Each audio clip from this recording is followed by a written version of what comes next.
Bonsoir à tous. La 21e édition d'Odyssea Dijon a réuni près de 6000 personnes aujourd'hui au lac Kyr. Cette course au profit de la lutte contre le cancer du sein a permis de récolter 60 000 euros cette année. Une vague rose et solidaire venue de toute la Bourgogne-Franche-Comté. Cette édition 2026 qui s'est pour la première fois en 20 ans déroulée sur les bords du lac Kyr et non pas au parc de la Colombière.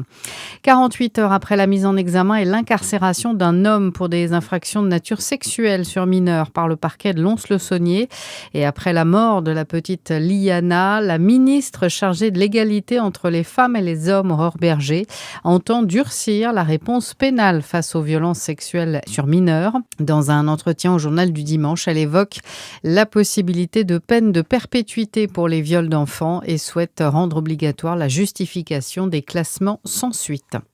À Montbéliard, dans le Doubs, un adolescent de 17 ans a été tué par balle la nuit dernière. 2 jeunes hommes de 16 et 20 ans sont en garde à vue. Une enquête pour homicide volontaire a été ouverte.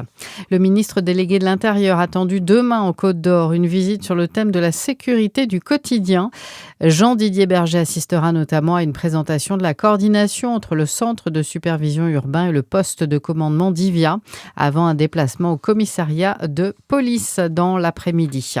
La Corrèze rend hommage à Bernadette Chirac. 2 rassemblements ont eu lieu aujourd'hui. Élus et habitants ont salué l'engagement local de longue date de Bernadette Chirac. Sa fille Claude était présente. La 94e édition des 24 heures du Mans a été remportée par Kamui Kobayashi cet après-midi. Avec 10 secondes d'avance, Toyota renoue avec le succès 4 ans après celui de 2022 et détrône donc Ferrari, vainqueur des 3 précédentes éditions. Belle fin d'après-midi sur Fréquence Plus.